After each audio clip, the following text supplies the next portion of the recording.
I'm Chris Stafford in Washington. And I'm Nancy Gillen in Sydney. And this is a recap show of the World Cup. It's a review. It's a post-mortem in a way, Nancy, isn't it? I mean, it's all of those things because we've just had a month of, helter-skelter football. And I think you're in recovery, aren't you? Yeah, I mean, it's been such a whirlwind month. It does feel a bit weird to have no football, but also a good time to recover. And I know you've been getting up very early to watch matches, so I feel like you're a bit relieved for it to be over. I am, in a way. I hope to get back to a normal sleeping pattern now because it was brutal for us on the East Coast, but worse over on the West Coast on Pacific time as well, middle of the night for them. But 4 weeks of football in the biggest World Cup that we've ever had, as you said in the preview, 32 teams started. And it culminated yesterday with a final, which, okay, we're biased. We're both Brits and we wanted England to win. But gosh, Spain deserved it, didn't they? Yeah, I think just definitely the better team on the day. I think as well, England throughout the tournament didn't necessarily play that well. I think the only game that I was, I think the China game was the only game where I felt it was the England that we saw last year at the Euros. And then I know Spain lost very heavily to Japan, but I think throughout the tournament, they've maybe played better football apart from that match. So, yeah, they just bought it on the final. I think the possession and passing play was phenomenal. I think they were just passing in little triangles constantly and just kind of, I think, were better than England, probably in all positions on the pitch. I'd probably say the only position really was like Mary Earps in goal, I think was phenomenal for England and kept them in it, saving that penalty as well. But yeah, I think it was deserved for Spain. It was hard to come away from that game and say that England deserved more out of it. Yeah, there were chances, weren't there? I mean, they did hit the bar a couple of times and, there were opportunities, but they didn't create enough opportunities, did they? They had done in the previous games, not in the group stages so much, but in the qualifying round, in the end, the quarters and the semis, they just got better, I thought, as the tournament went on. But we should point out that they were without three key players, right? Frank Kirby, Beth Mead and Leah Williamson. And so that left Serena Wigman with having to do, I think, a more work in getting a team that would gel at that level, for consistently over a sustained period of time. But she's my woman of the World Cup, Serena Wigman. I think she's absolutely the best in the world, don't you? Yeah, I think definitely. I think if you look at her record to get to win 2 Euros and to get to the final of 2 World Cups, that is just astonishing. That is such a consistently high standard at a really difficult level. It's so hard to do that. Yeah, in a way, I'm kind of hoping that, I think if we'd won the World Cup, I would have been a bit scared that she would have gone elsewhere to do that pattern again with another country. But maybe a silver lining of us losing is that she's going to be sticking around in 2027 to try and finally get that World Cup title, because I think she fully deserves it. She deserves a World Cup title. She's definitely a World Cup winning manager. Oh, for sure.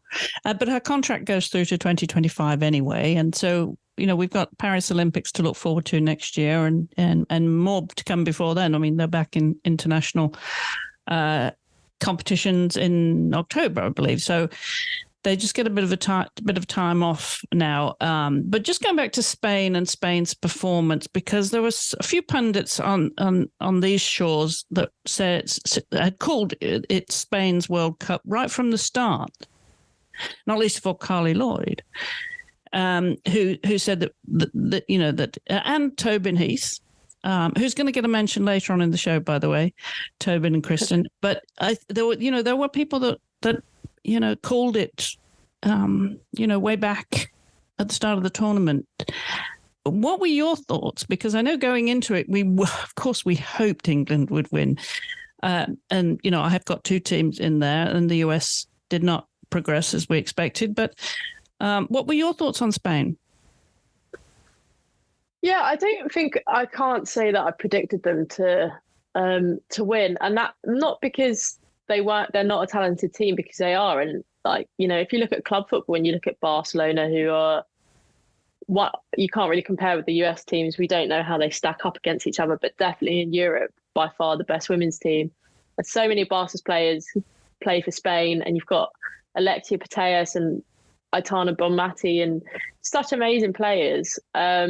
But it was the kind of dispute with the governing body and the head coach Builder that made me a bit dubious, because after the Euros, like 15 of the players refusing to play under Wilder, and then it just seemed like that the whole run up between the Euros and the World Cup, the focus was on this dispute and the players not playing, and then some of them eventually coming back, and then obviously I think there were signs throughout the tournament that there was a bit of tension there. So before, I just thought that might impact their campaign too much. But then if they were obviously able to kind of put it behind them fully, and their performances on the pitch were incredible, bar that Japan result. I think after that Japan result, I was probably would be even more surprised that they would reach the final, just because Japan completely outplayed them. But then I guess that's knockout football, where you then get Japan going out to a team you don't expect in Sweden, and then Spain kind of go all the way through. So just the reality of it. But yeah, I don't think I would have expected Spain to get to the final, but less so because of the talent on the pitch and more so because of the stuff going on off it. Right. I would agree with that. I think it was so disruptive, that lead up to before they even got to Australia.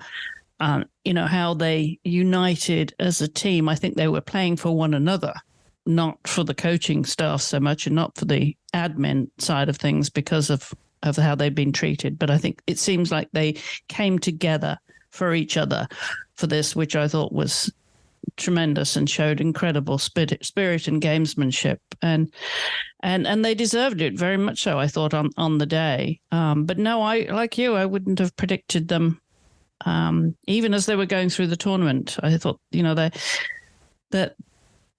think we just thought, like you said, that their lead up had been so disruptive that they wouldn't be the team that they could have been, right, without all of that. But then you could say that a little bit about England too, but look what Serena did with that team. Yeah, I mean, the players that she was missing, and kind of relatively late on, like Leah Williamson, the captain, only did her ACL in, was it April, I think? We're only talking, when it was 3-4 months ago, we'd had the last camp before the World Cup, and Williamson had been there as captain, and then all of a sudden she's gone. You've lost your captain. You've lost your kind of rock in defence. And I think you could definitely tell throughout the tournament that Thiegemann was she had less of a kind of concrete plan. During the tournament, she managed to make it work, but I think there were times, and I think even in the final, she took a massive gamble taking off Alessia Russo, and I think Rachel Daly had a bit of a knock, which is why she came off. But taking off Russo, it was a big gamble. So I think you could tell that Thiegemann didn't have, the exact plan. Probably after the Euros, she had a plan for the World Cup, and then as the year went on, that got more and more disrupted as players were dropping out. And I think you could tell in the World Cup that there were times where she was like not 100% sure on the best kind of, substitutes to make or team to put out. Yes, I think it was certainly more challenging for her. And not least of all, when Lauren James got the red card and was out for those 2 games, yeah. Yeah. And that obviously made a difference to her front line. Yeah, a massive difference. And I mean, we got through those knockouts without her, but before that, everyone was talking about Lauren James as player of the tournament, or young player of the tournament. Right. I think that was the impact that she was having. So to lose a player like her was massive. And then I think it just, for the final, if she hadn't been suspended, she would have, in my opinion, definitely started the quarters and the semis and would have been a shoo-in for the final. And maybe you'd argue that maybe James should have started the final, but understand why Serena didn't, because she hadn't played the last 2 matches. So it kind of all has a knock-on effect where, yeah, she has to make these selection decisions that are just not ideal for her whatsoever, and potentially lended itself to, while we got to the final, it's incredible. I think it exceeded expectations. I know when we did the preview show, I was not optimistic of England getting to a final. So she's definitely exceeded expectations. But yeah, you can tell that the events that happened, like Lauren James getting a red card, had a bit of a knock-on effect. Yeah, I think she got the message, though, didn't she? It's a harsh lesson in a World Cup for a young player, but don't do it again. Yeah, I completely agree. I think when it happened, there was almost no point. Kind of, I'm sure she might have had a bit of a talking to, but I don't think they would have kind of criticised her too badly, because I think the punishment in itself of having been this potential player of the tournament and then having to miss the knockouts and potentially not playing again at the World Cup, I'm sure she's definitely learned her lesson to, in those situations, not be rash, because you can just kind of, I guess, she could have just not played at the World Cup again, which would have been devastating for her. So I'm sure she's learned her lesson.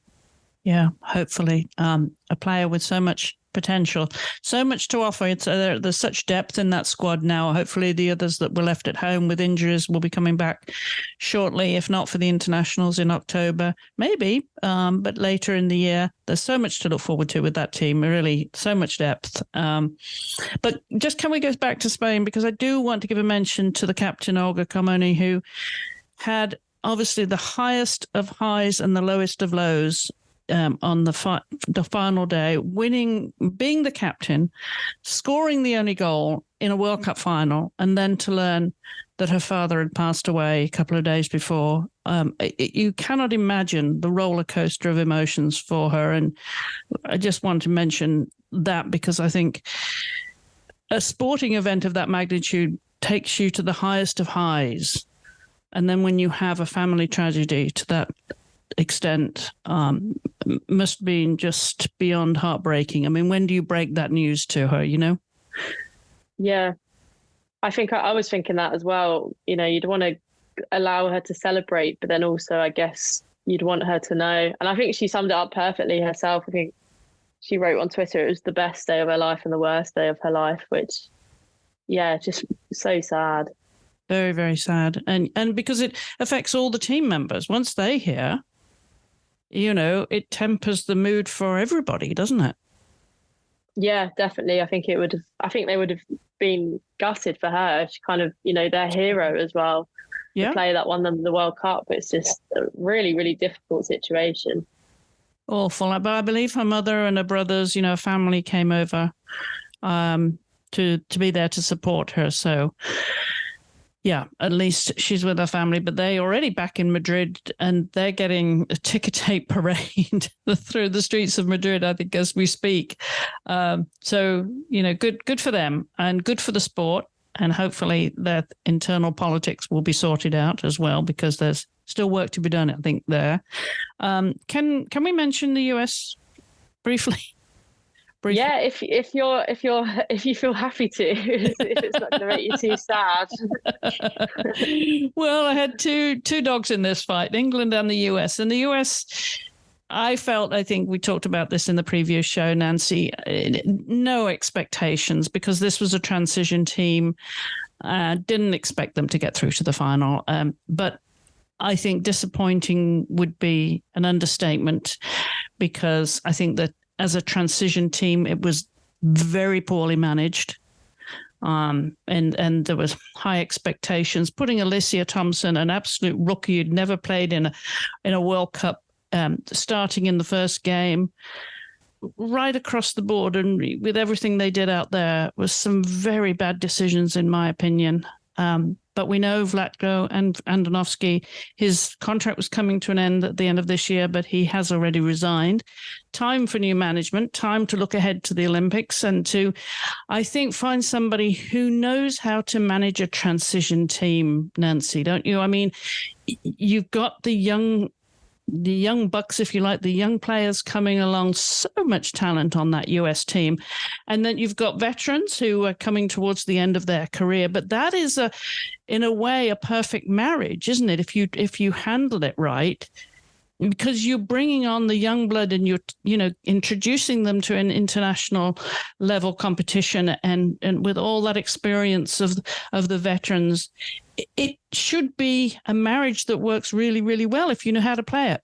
But he simply didn't. Yeah, in a way, it's quite an exciting project, really. I think to have that. Like kind of the knowledge of the players who had won 2 World Cups, and then these talented younger players, like you said. I think it is an exciting project. I agree. I don't think he handled it the best.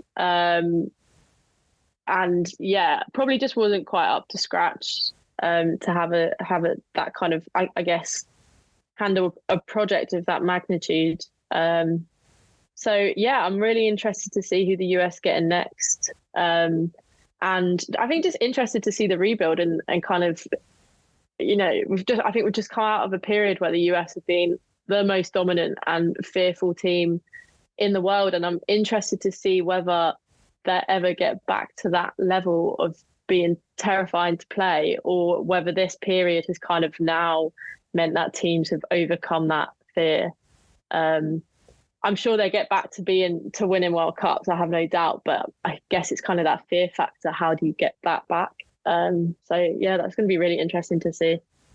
Well, I think the fear factor has well and truly gone now. And what is exciting is the level of competition and the standard of play amongst all of those nations. I mean, look at Colombia and Nigeria, these teams that played their socks off, with amazing talent. And I think the level of competition, the talent of these players around the world now, and they're playing in these lesser known nations, and now they're taking part in their first World Cup. But it speaks to the rising standard of play internationally, Nancy. And I think, a lot of the good teams are getting better. A lot of the middle tier, if you like, teams, they're getting better because they've all got players that play with clubs around the world, and then they take that experience home. And that's more and more the case than it's ever been. I mean, it's like scattering stars all over the world. There's just so many excellent players, really excellent world-class players on the emerging teams internationally, and I find that very, very, very exciting for the sport. Yeah, so exciting, and the World Cup expanded to 32 teams. I think initially there was a bit of doubt, just because I think people were worried that the standard wouldn't be matched between, the teams that are kind of lower ranked and the teams that are right up there at the top. But it was unbelievable. Every team did themselves proud, held their own. Even when you had a team like Morocco, who were beaten heavily by Germany in their opening match, they then went on and still managed to qualify for the group stage. It was absolutely brilliant. I think it just shows, and there were so many stories of these teams doing that despite their federations not giving them adequate attention, like Jamaica, Nigeria, exactly. South Africa. That there were just so many countries that despite everything were still performing so well, and it was brilliant to see. And it's very exciting because you think, wow, like the competition levels between the 32 teams are this high, and then imagine if all the federations start giving their women's teams the right money and attention. Imagine how high it could be. Like, there's no ceiling. It's very exciting. It is very, very exciting. The tide is rising for everybody, and I think that's what we're seeing in women's sports generally, because meanwhile, look what happened to the Netball World Cup while you were busy in Sydney. This is happening in cricket and in rugby, and I mean, we could go on and on. This is just happening across women's sports, but it's up to the federations to raise the bar, in terms of their administration and support for women and the resources, and because the players are doing the work, right? The players are doing the job they're meant to do, but they need to have the support structure around them. But as you say, the quality of play and among some of those nations was just so thrilling to watch. And I felt for all the women that were playing, you know, on those teams, that they were part of the World Cup for the first time. And, you know, they just had a party. They had the best time. I think really, really enjoyed it, poured them heart and souls into it, and really produced some wonderful, wonderful sport for us. It really was a festival of football for 4 weeks. I lost track of time. It was 4 weeks, wasn't it? 4 weeks of play. Let's just give a mention that the New Zealand were the host nation, not expected to do so well. I mean, they went as far as I think we might have expected them to, but they hosted a lot of the games there in New Zealand. But look, let's mention Australia, because my goodness, did they do their country proud? They did, yeah. And that, I think I'm so glad that probably after that opening win, they probably had, you know, they maybe could have qualified for the knockouts. That didn't go to plan. But the fact that they did get a victory against a team like Norway, you know, in front of a home crowd, I think that is just such a massive achievement in itself. And yeah, I think the emotions after that match just showed. And unfortunately, I didn't get a chance to go to New Zealand during this tournament, but I know that they were also so behind the World Cup, and the attendances over there were really impressive. And I do think that was spurred on a bit by that opening victory against Norway. It was just probably the best start to the World Cup, really. I think it really set the standards. So, yeah, I'm really pleased for them. And I hope, again, that's another team that can just kind of go from strength to strength. Yeah, absolutely. But Australia, as I said, they really did their country proud. And my goodness, I thought that one moment they were going to go all the way. I mean, Japan played the tournament of their lives probably, but and they went so far. But Australia, I don't know, they brought their game to the World Cup, and they played their socks off, didn't they, to put on a performance throughout the competition that would be worthy of the hosts. They did, yeah. And I think to get to the semi-finals is absolutely incredible. I think at that point they were maybe punching a little bit just because of, I guess, the caliber of teams left in the competition. But I think to do that in front of a home crowd is massive. And everyone here got so behind the team and so behind the players, and just absolutely just love watching them. My cousin who lives in Sydney, I think she doesn't mind sport, but she said this is the most invested she's ever been in a sporting event. And she was like watching every Matildas match with her friends, like at live sites or in the pub, and was just so invested in it.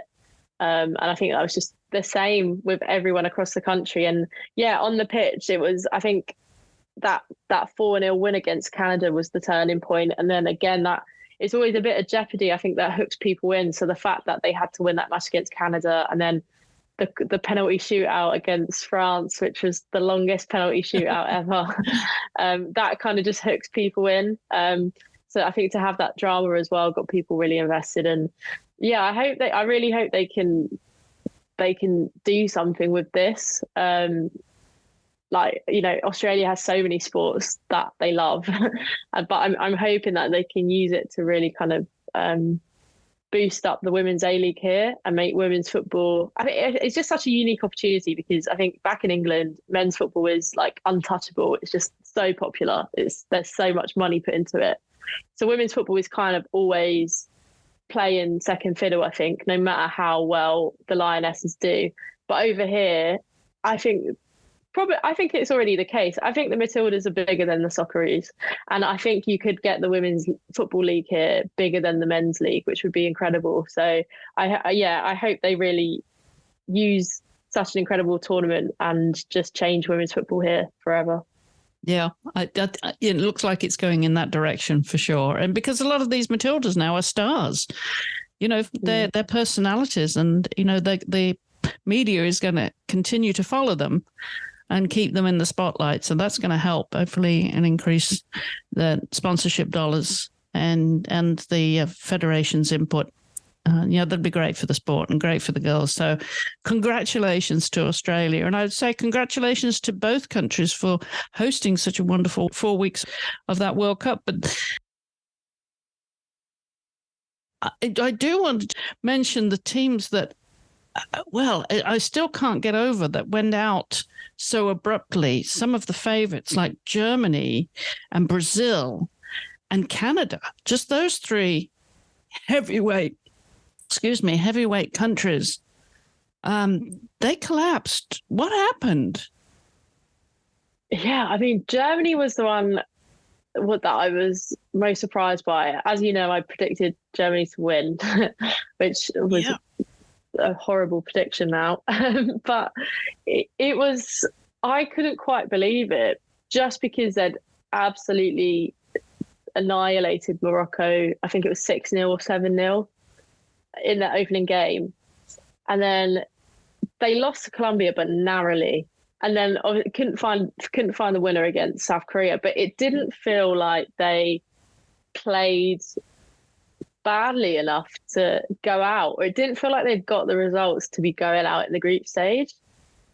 And it was kind of just such a shock. And I think it was the fact there were so many factors on it. So say if there had been another goal in the Morocco-Colombia game, if Colombia had scored, it was, and like if Germany had scored, it all came down to one goal, and it was just so close that I couldn't quite believe that events had transpired against them in such a way that they were going out in the group stage. That's not to say I don't think they would have won it, because they didn't look, they looked a bit of a shadow of the team at the Euros. But yeah, that was a shock.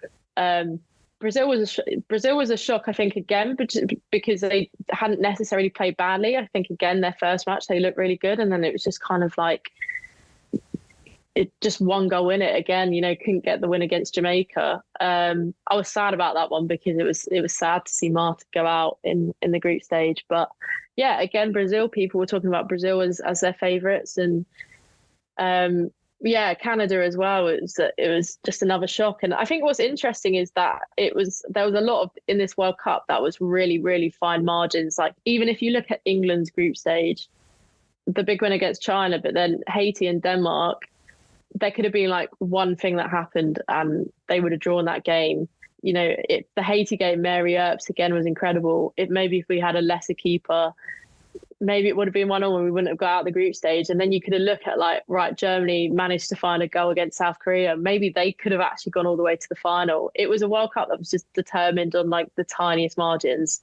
And again, the US, saved from going out of the group stage by a post, but then had in the penalty shootout against Sweden, it was a millimetre that knocked them out essentially. So it was such a big shock to see teams like Germany, Brazil, Canada go out, but it was also just the tiniest margins, which I think made it even more kind of a surprise and more dramatic. Well, the same with the Netherlands too. I mean, the Netherlands went out to Spain though, didn't they? 2-1 in the quarters. So I think, whether they were just missing Vivian Miedema too, who's out with an ACL still.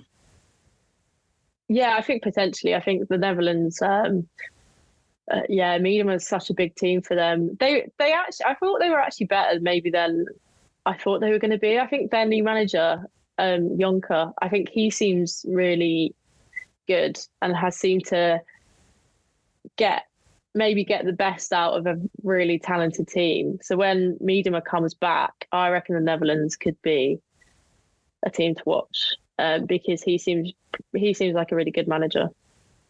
And what did you think about France? Yeah, France, interesting. I guess they haven't had much time with their new manager, Hervé Renard.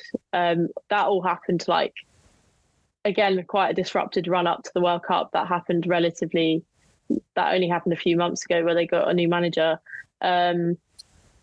France are always funny at international tournaments because, again, such a talented team, but they kind of always just struggle to get to the final, to kind of reach those latter stages of the tournament. I think they're always going to be a team that's a bit of a threat. And I think Renard seems Like the players seem to enjoy playing under him more than Diacra, which isn't saying much, but I think I think he seems to have got the team on side, which with France is really important. And again, they were missing big players like Katoto, their striker. So yeah, I think they maybe had a bit of an underwhelming tournament, but at the same time, there were factors there that explained why they weren't at their very best. There were two underwhelming performances that were noteworthy to me, and that was Megan Rapinoe. Really underperformed. So many careless passes that I don't think she contributed in any way that was helpful to the team. I mean, I questioned her, the minutes that she had. You would think she could come on as a game changer, but and normally would have, in the past. But something was missing this time. Just something was off. And the other player, and you're not going to like this because I know you're a big fan of hers, but I thought Lucy Bronze was off her game yesterday. I mean, there was a lot of careless passes, just booting it down the field and hoping for the best, hoping that somebody, on the front line there would pick it up. I was disappointed. I didn't think she had the best tournament, and certainly not in the final. Yeah, I don't disagree with that. I think potentially the weak link in that England lineup throughout the tournament, potentially. I do think she was maybe not. I think there were many factors that fault for Spain's goal, but she went on that run into midfield and left the space for Carmona to run into. And I think Russo could have tracked back a bit faster. But yeah, I remember watching the run from Bronze, and then she lost the ball and kind of just stopped. Yes. I looked annoyed and I was like, you've got to run back there. You have to run back there. This is a World Cup final, you're possible. You have to run back. Even if she doesn't, get to where she should be, even if she doesn't have an impact, at least put the effort in. Yes. I don't know what was going on with her because she got very rattled with the penalty, which we know when we've listened to Christina Unkel, the US ref, who explained the VAR on that penalty, and there were two things that were controversial about Mary Epps potentially being off her line, and there was, but there's a chip in the ball itself. Right. So that's what they can look at. So anyway, I thought my point was that Lucy Bronze just got a little bit above herself, I think. And I think she just got rattled because she could see that the team were not going to potentially, they've got their work cut out, put it that way. But I thought you were right when she stopped, when she came up front there and then stopped. I thought, well, hello.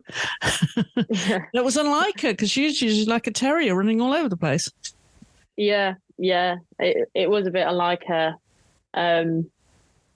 It's good. I think it's when you look at that team and you look at who's not going to be there in definitely the next World Cup, but in future competitions, I think she's maybe the only one that I'm like, not because of necessarily her performance, because maybe she just had an off tournament, but I think the stage of her career she's getting to, it's hard to kind of see that as maybe the last international tournament that she starts at. I think she'll be at the Euros in 25, but I don't think she'll be starting. I guess, I mean, she's been such a good player for so many years, and I think her standard is so high that maybe that's what made her performance at this tournament noticeable, I suppose, that she wasn't, she was performing under par. Yeah. Well, as I said, we've got some competitions coming up, some internationals, I should say, coming up in October. That the what is the league called? That's it. League of Nations. League of Nations, that's it. Yeah, I'm trying to remember this new one. The League of Nations. So that's going to be exciting. We've got all that to look forward to. And can you see any of the players that are coming back from injury for England? Maybe Beth Mead, but I'm not sure. I reckon Serena's going to give her time at Arsenal to play for Arsenal for a bit, because I think the first match is the 22nd of September, and this WSL season, I think Arsenal will have played a Champions League like qualifier, but I don't think the season will have started proper. So I think Serena will give Beth, like, seeing as it's such a big injury and you have to, treat it with respect when you come back from it. I think she'd give Beth like until the next window at Arsenal before calling her back. But I think Beth Mead is pretty good to go, to be honest. I think she'll be back in an England shirt soon. Excellent. And Leah Williamson, we always thought that injury wasn't as serious as Beth's or Vivian Miedema's ACL. So how, did you see her in Sydney? Because she was there spectating. Yeah, I did actually. We actually ran into her in a bar. We didn't. It was the first night she was there, so we didn't know she was there, and she was like behind us, which was quite cool. I don't know. We did very briefly, not about much. She was with her family, so didn't particularly want to intrude that much. But Arsenal haven't really given much about that away. I still have a suspicion that it's going to be a shorter time than the others. Yeah. I'm hoping maybe like before, like around Christmas time, but we'll see. Okay. All right. We'll see. Well, just summarising then the World Cup, your thoughts, it's first time for you in Australia, in Sydney, your thoughts and impressions overall, and your player or maybe more than one player of the tournament. Yeah, I think, the World Cup as a whole has been just brilliant.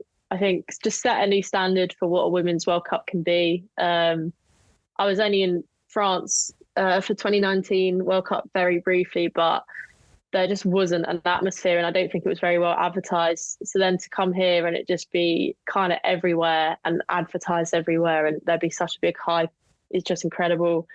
So well organised. And then that was kind of all matched by what was happening on the pitch, with the football, the goals, the shocks, the teams just really kind of surprising everyone.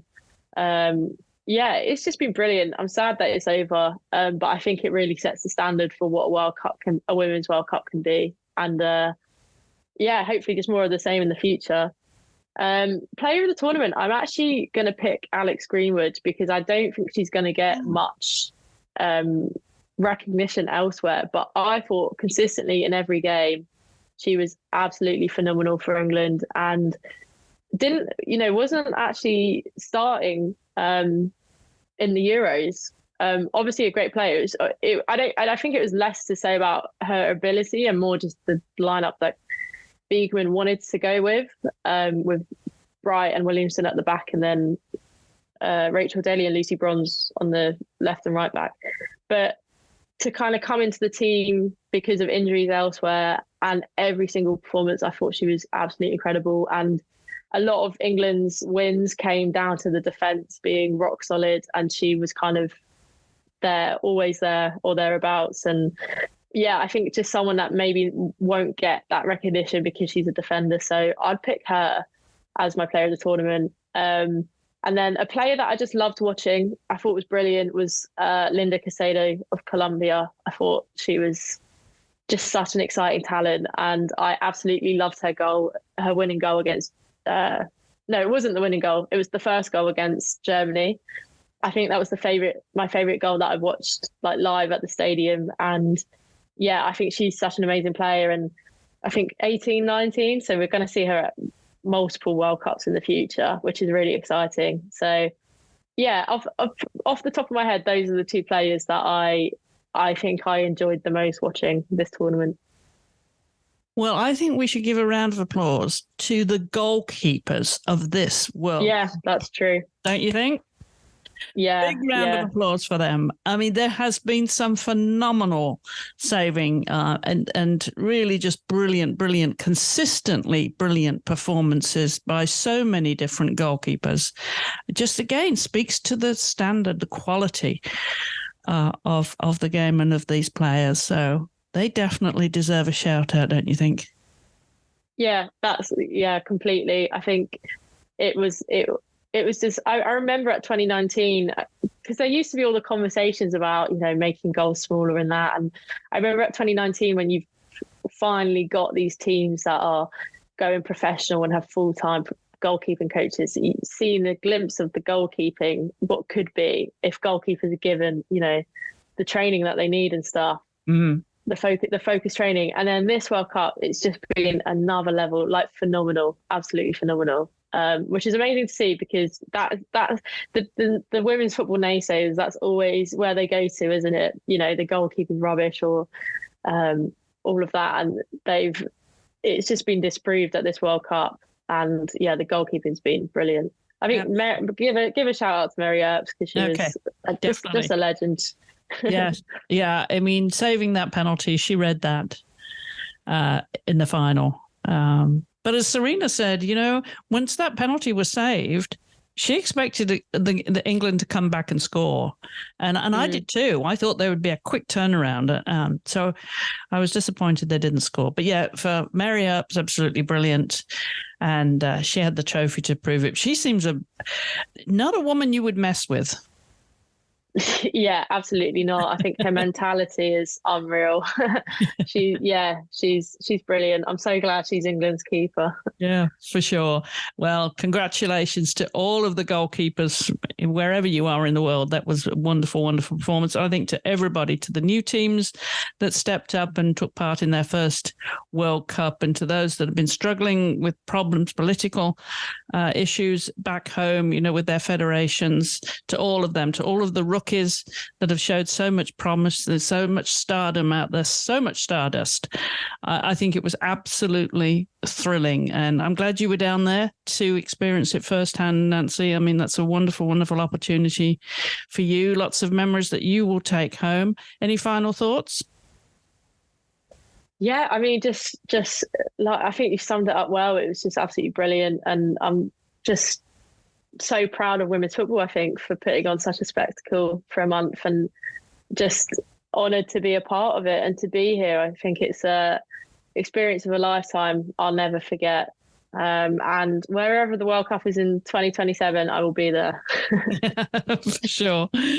All right. Well, there is one final mention that I have for this recap review. It is the recap show with Tobin Heath and Kristen Press, two World Cup veterans themselves. They've each won World Cups, and they, with their company Re-Inc, they decided to set up a media division and to produce a recap show of the games throughout the World Cup. Now, Nancy, I know that you've listened or watched some of it, because it is also a podcast, but you can watch the show on YouTube. So I recommend you subscribe to Re-Inc on YouTube, but also you listen to it as a podcast. Now, I know you've only had a chance, because you've been working there, to listen or watch some of it. Any thoughts yourself before I pontificate?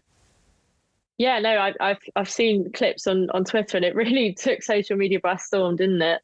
I think just the insights and I guess, I'm sure you'll go into it, but the kind of manner of it, where from the videos I watched, it seemed like you were just in a living room somewhere with them, and they were just telling you loads of really interesting stuff. So, I'm sure that surely they might have to continue it in some capacity. I think there is such a call for an encore for them to continue this. I mean, they did say it was just going to be the 8 episodes for the World Cup to recap the World Cup. But what I loved about it was, obviously their partners and their business partners as well. And they decided to do this show throughout the World Cup and share their thoughts and impressions as World Cup veterans themselves. But they did it in a way, I thought, Nancy, that was not overproduced as it would be in television. This was a YouTube show that would also be a podcast. And so it was not overproduced. It was authentic. It was real. It was sincere. It was passionate. It was honest. It was funny. It was all the things that were entertaining. It was we always say in television, you have to be educational, entertaining, and informative. And it was all of those things. And I thought produced in such a way that was really, really fun to watch, really interesting to get their insights of different countries. Of course, they both played all over the world for different nations themselves. So they had the experience of knowing a lot of the players on a lot of the teams as well as the management, and as well, of course, as the US women's national team. Their insight to that, their critique, their game analysis was very, very interesting and educational. And they kept saying things like, I was sitting there saying, yes. I mean, when Tobin analysed what she felt had gone wrong with the US women's national team, I was like cheering from the sofa. I mean, I just thought, yes, she absolutely nailed it as to what had gone wrong with their performance and what's needed. I think more importantly, as she said, not just to dwell on what's gone wrong, but to look ahead. Okay, now what do we need to do to fix it? What does the team need? And I think her analysis of what the team and her prediction of what should come to prepare for the short and the long term, not just for the US, but I think for any nation who's going through, like England are going through a transition as well. There's a lot of countries that are going through transition with a lot of young, talented players and veterans. I mean, that's the nature of sport, right? Isn't it? I mean, for any sport. But I thought their analysis and their experience, their opinions, and their technical knowledge and their strategic knowledge. And I was particularly impressed with Tobin's strategic insights. They had some very good guests. They had Jill Ellis. They had Laura Harvey. They've had some players, Alyssa Thompson the other day. They've had, good players. They also talked to Leah Williamson while she's in Sydney. I mean, they had some good guests, but their analysis between the two of them, I thought was absolutely wonderful. And this is the kind of content I thought what football really, really, really needs in the women's games. As Tobin said, this is gal culture. And it really did come across as gal culture. And delivered it in a way I thought that brought it into your living room and made it very educational and interesting, whether you were a diehard fan or just watching it for the World Cup because it was a World Cup. And you might watch the Olympics because it's the Olympics. But I did think that their few episodes, only 8 of them, really made a wonderful contribution to the media coverage of the World Cup. So kudos to them. Big shout out to them, to Tobin and Kristen. They won't be listening to this, but I can tell you, I've become a big fan. It's good to see them in that scenario, Nancy, relaxed as players, comfortable in their partnership, both on a personal and a professional level, and able to, I think, comfortably give their opinion now of the game. And it's very welcome. I mean, the response has been absolutely tremendous. So if you haven't already subscribed to Re-Inc on YouTube, go and do that now and listen back to all the past episodes, or you can listen to it on the go on your podcast player. Just look for Re-Inc. So a big shout out for them. I'll take my commission later, Tobin and Kristen. I think that's all I've got really, Nancy, for this recap of our own. Yeah, I mean, it was really fun to have a look back at the tournament and reflect, and a nice bit of, if I ever miss the tournament, I can go back and listen to this, which will be really nice. There you go.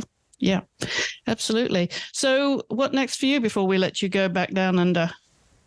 So I've got a couple more days here, and then I'm off to Indonesia for a couple of weeks just for a holiday before I go back to English autumn, which I'm not massively looking forward to, but I've got to go home at some point. And then just into the new WSL season. Gonna be fun. Yeah, it is. Lots to look forward to, Nancy. It's great to catch up with you, and I'm so glad you were there. I know as a sports journalist what fun it is to cover a major tournament of any sport, and it's it is an event that and it's memories. It makes memories and experiences that will be good for you professionally, and memories that will last a lifetime too. So good for you. I'm glad you enjoyed it. Can we catch up when you get back to England? And I think there's going to be lots we can talk about. So we're not going away anytime soon with that podcast. Yeah, absolutely. Definitely up for that. All right. Well, thanks again for joining us. Don't forget to follow us on social media at Wisp Sports on Twitter and Facebook. Yeah, you can catch up with us. And of course, we are on any podcast app. So keep staying tuned for more sports coverage here from Nancy and I at Wisp. Don't wait till the next World Cup, because we'll be back very shortly with another episode. So until then, thank you for listening. Goodbye for now.